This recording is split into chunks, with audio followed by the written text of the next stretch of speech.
આજે જામનગર યાર્ડમાં 1041 ખેડૂતો પોતાની ખેત પેદાશો વેચવા માટે આવ્યા હતા, જેના પરિણામ સ્વરૂપે જામનગર યાર્ડમાં 37,192 મણ ખેત પેદાશોની આવક થઈ હતી.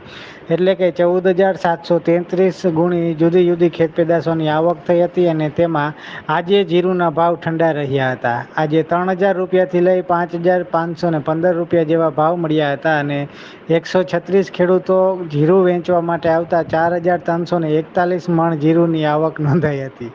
આ ઉપરાંત કપાસની વાત કરીએ તો કપાસના ભાવમાં પણ મોટો ઘટાડો જોવા મળી રહ્યો છે. આજે 700 રૂપિયાથી લઈ અને કપાસના ભાવ 1,500 રૂપિયા જેવા બોલાયા હતા. બીજી બાજુ 96 ખેડૂતો કપાસ વેચવા માટે આવતા યાર્ડમાં 3,480 મણ કપાસ ઠલવાયો હતો.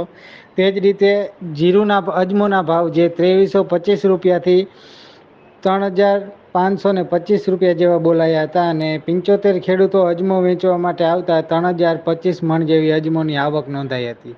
તે જ રીતે ધાણાના ભાવ 1,070 રૂપિયાથી 1,555 રૂપિયા મળ્યા હતા, તો રાયડોના ભાવ 840 રૂપિયાથી 1,014 રૂપિયા જેવા બોલાયા હતા. આ ઉપરાંત રાઈના ભાવ 1,000 રૂપિયાથી 1,285 રૂપિયા તથા સફેદ ચણાના ભાવ 1,700 રૂપિયાથી 2,100 રૂપિયા જેવા બોલાયા હતા. તે જ રીતે ચણાના ભાવ જે 1,100 રૂપિયાથી 1,227 રૂપિયા અને મગફળી ઝીણીના ભાવ 1,050 રૂપિયાથી 1,230 રૂપિયા જેવા બોલાયા હતા. આ ઉપરાંત મગફળી જાડીના ભાવ 1,000 રૂપિયાથી 1,220 રૂપિયા જેવા મળ્યા હતા. ખાસ વાત એ છે કે જામનગર જિલ્લાનો મુખ્ય પાક મગફળી અને કપાસ છે અને મગફળી અને કપાસના ભાવમાં જ ભારે ઘટાડો જોવાતા ખેડૂતોમાં ખૂબ રોષની લાગણી જોવા મળી રહી છે. આ ઉપરાંત ઘઉંની વાત કરીએ તો 397 રૂપિયાથી લઈ 510 રૂપિયા જેવા ઘઉંના ભાવ મળ્યા હતા અને 2,760 મણ ઘઉંની આજે જામનગર યાર્ડમાં આવક નોંધાઈ હતી.